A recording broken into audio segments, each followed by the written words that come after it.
आफादखौ जोनोम होनो थाखाय गिदिर मोनसे मेल जिरायोमोन।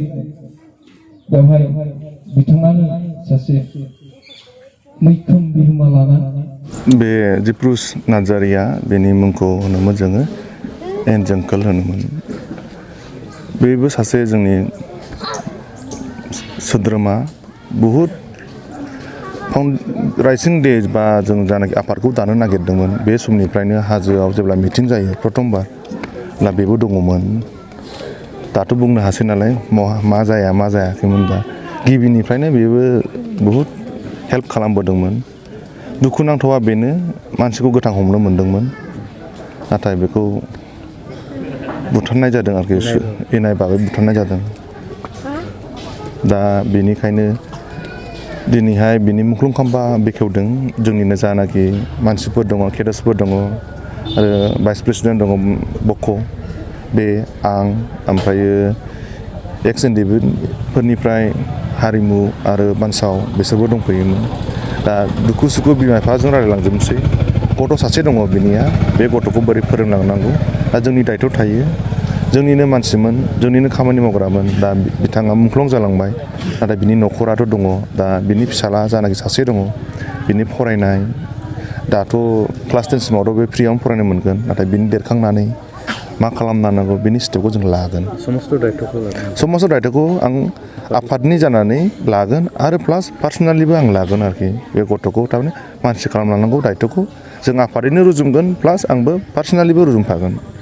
बेहाय बे गथ'नि बिफायाथ' दिनै मुंख्लं जालांबाय बे नङाखि बिफा गैला माबा गैला गथ'आ खस्थ' मोनसिगोन बे नङा।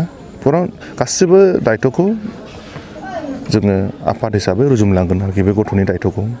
दा न'खरनाव नुफैबाय दा बिमाया गैया खोनानो मोन्दों उन्दै समाव जोनोम जानानै 6 मासनि उनावनो थैदों होननानै दा आरिया खोन्थादों जिप्रुसनि बिफाया।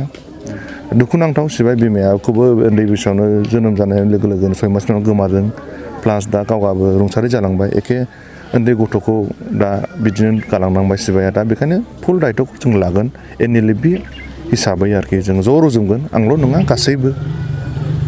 बिथांखौ नोंथांमोना आफादनिफ्राय गिबि मुंख्लं हिसाबै फोसावदों।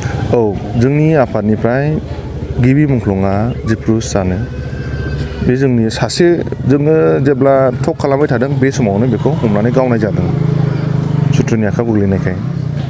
गिबि मुंख्लं हिसाबै बिथांनि मुङाव माबाफोर बे फिसालानि गेजेरजों गोबां मोनसे मिजिंथिनाय दंमोन न'खरखौ मोजाङै दैदेनलांनायनि खारनाव आरो बेबादिनो दैदेनलांगोन होननानै। आरो बे फिसाया बेबादिनो माखासे मोजां खामानिफोरखौ मावोमोन आरो माखासे जेथिनाखि आंजों लोगोसे थायोमोन बे समाव आं जिथु बुंनाय खामानिफोरखौ बेखौनो मावोमोन। आरो बेबादिनो माखासे गायनाय फुनाय मावनाय दांनायफ्राव दंफां लाइफां गायनायावबो बिराद गोसो होयोमोन आरो फरायनायावबो जथेस्थ' आखा फाखामोन। हायार सेकेन्डारिखौ कमप्लिट खालामबायमोन। बेनि उनावहाय कमप्लिट खालामबाय नालाय आं बुंदोंमोन नोङो जुदि फरायनोबालाय फरायदो बेबादि होननानै। उनाव गैया माखासे असुबिदानि खारनाव फरायनो हायासै। नैबे खारनावनो बेसेबांखिनि थानानै उनावहाय बिया बारु जाबाय। बिया बारु जानानै गथ' सासे मोनबाय। गथ' सासे मोननायनि उनावहाय बेबादिनो माखासे किसुमान सरखारनि नुनायफ्राव माखासे गाज्रि साननाय बायदि सानजाबाय नामा बेवहायनो बेबादि जिउ खोमालांनो गोनां जाबाय।